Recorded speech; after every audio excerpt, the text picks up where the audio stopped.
Good afternoon, this is Kyle and Rob with Western Material Handling. Today we're here excited to test drive stock number 2487, awesome running 2008 Yale. This is a GLP060VX, 6,000 pound pneumatic tire forklift. Very tight and nimble for being a 6,000 pound.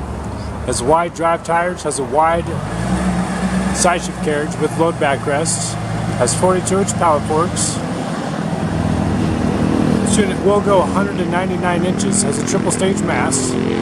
Rob's going to take it on up for us.